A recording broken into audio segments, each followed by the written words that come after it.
Okay, it's Brainwash with Dr. Tom and drum rolls with Scotty Irving. Ornette Coleman, Free Jazz. I should mention something. I got the Louis Armstrong Jazz Band Award my last year in high school. And I know, or at least I should say I knew at least the basics of playing jazz, but didn't really enjoy it. Mm-hmm. Didn't really understand what the music was what it was trying to say or anything. And there are times when certain forms of jazz still leave me kind of cold. But Masama Akita, a.k.a. Merzbow, made a statement once that I now understand much more thoroughly than I did at the time. He said to him, the really, really fast grindcore death metal type drumming reminds him a lot of the free jazz type drumming of people like Ornette Coleman and John Coltrane. Mm-hmm.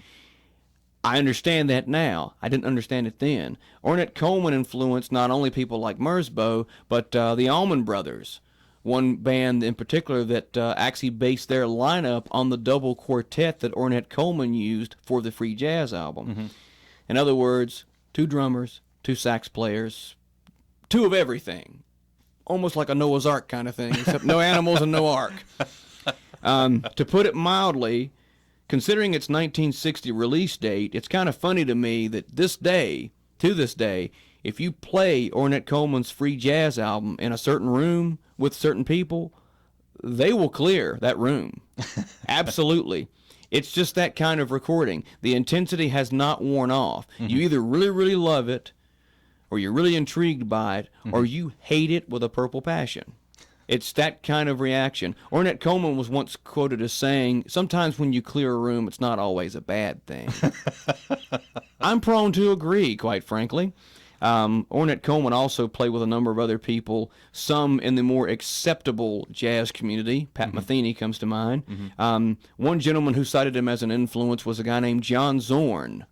John Zorn is he has an album out of Ornette Coleman's music, and also played in a band with former Napalm Death drummer Mick Harris in a group called Painkiller. Mm-hmm. In many ways, Napalm Death is also responsible for getting me back into jazz, because when I heard that Mick Harris was playing with some guy named John Zorn, I was intrigued.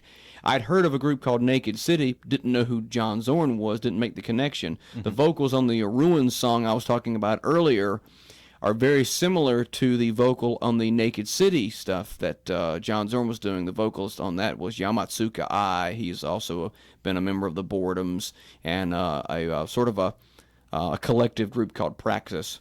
But Ornette Coleman was kind of doing all this stuff way before anyone else, and as a matter of fact, influenced some of his later peers. John Coltrane comes to mind. Mm-hmm. Albert, I think Albert's last name is Ayler, Ayler. I'm not sure.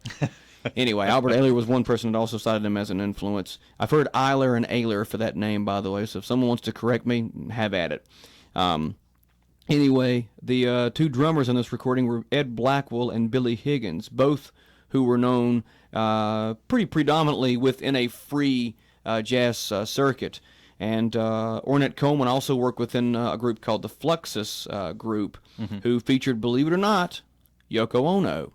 Right. Yoko Ono, of course, later married John Lennon, and depending on who you ask, either changed the Beatles as far as their experimental side is concerned, and or broke them up. I prefer the former and not the latter. Mm-hmm. But I happen to enjoy some of John and Yoko's experimental stuff, and I think I may have enjoyed it more because I made the connection with Ornette Coleman. But enough yakking. Let's hear what Ornette had to say in 1960.